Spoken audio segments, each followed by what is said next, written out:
Good morning. I hope that you're having a wonderful day. I certainly am. It's actually my birthday today, so very happy birthday to me. The Parshat of Vayigash has the exciting revelation that Yosef tells the brothers who he actually is, and this is what the Torah says. Yomi Yosef and Yosef, and Yosef tells them, "I'm Yosef, Avod Avichai, is my father still alive? V'lo yachlu echav la'anot oto ki nivhalu mipanav." The brothers were not able to answer him because they were disconcerted in front of him. They were confused in front of him. The brothers were not able to respond. It was such a revelation to them. They were literally speechless. They had nothing to say. And the Midrash says something here quite amazing and quite scary. It says, Abba Kohen Baidula says, Oy lanu miyom hadin, oy lanu miyom hatochacha. Woe to us from the day of judgment, woe to us from the day of rebuke. Yosef k'tanan shel shvatim. Yosef was the youngest of the brothers, except for Binyamin, of course, but the brothers that he was, so to speak, rebuking. Lo yachlu achiv la'anot oto ki nivhalu mipanav. The brothers were not able to answer him because they were confused in front of him. When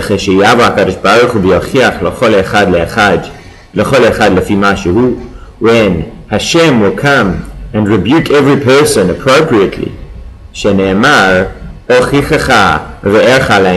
will rebuke you and tell you your value to your eyes.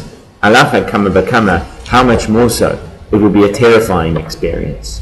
So the Gemara is comparing here Yosef's rebuke of the brothers to Hashem's rebuke in the future for the things that we've done wrong.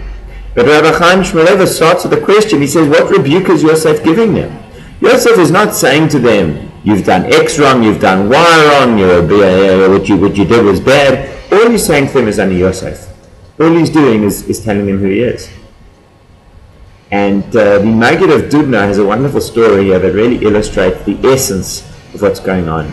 He says there was a man who owed a great deal of money to the local governor.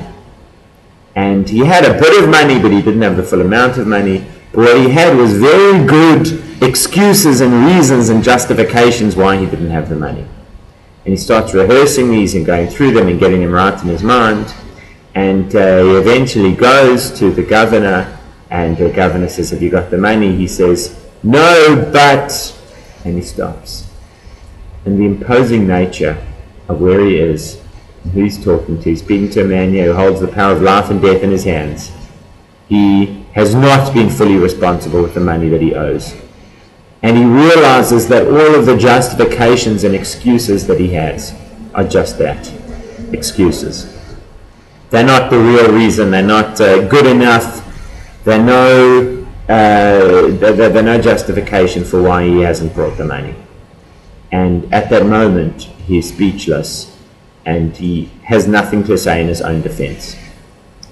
The idea here is that when you are so closely confronted by the reality, when you have an incontrovertible truth that you're unable to debate and you're unable to deny, that is a very powerful and very honest experience.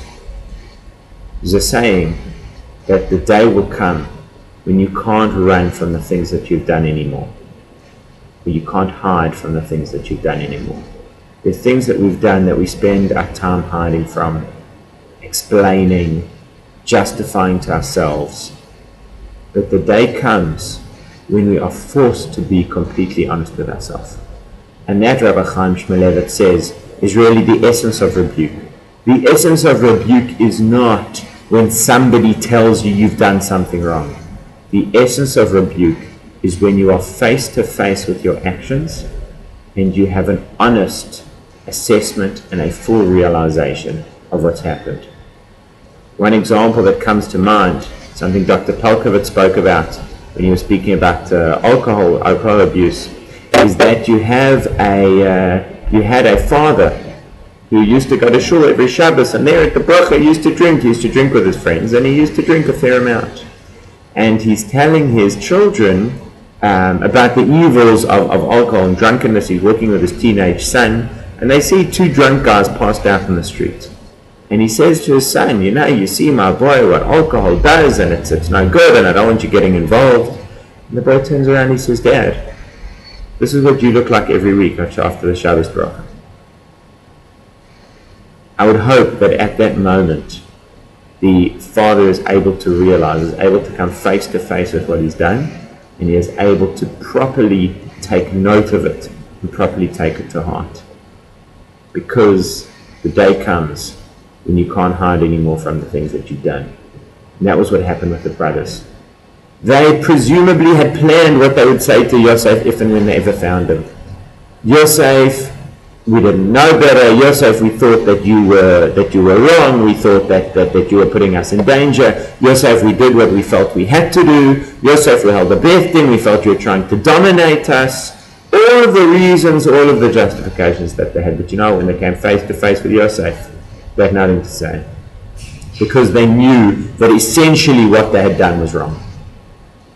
Rabbi Chaim Shmulevitz quotes the example of Yitzchak, that when Yitzchak is going to bless his sons, he chooses Esav to bless.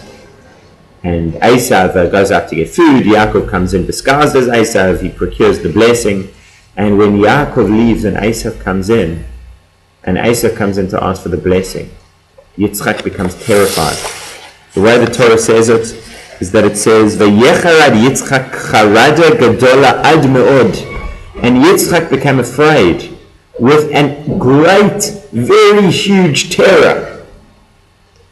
And in fact, the sages say, the Midrash, the Yalkut Parashit says, Amar Rabbi Chama bar Chanina says, Me'od, very much, exceedingly great, Mecharada shechrid al gabeh hamizbeach. Even more than he'd been afraid on the altar. Even more than he'd felt afraid as his father had put a knife to his throat. Because to realize, to truly come face to face with what you've done, stripped away of all of the niceties and comforting stories that we tell ourselves, is a terrifying experience. But I want you to know something. It is also a liberating experience. It's also the greatest possible way that we can ever truly be who we are. It's the only way that we can take full responsibility for our lives, that we can make the right decisions, that we can move forward. Because if we can spend a lifetime lying to ourselves, the day will come when we can no longer do that.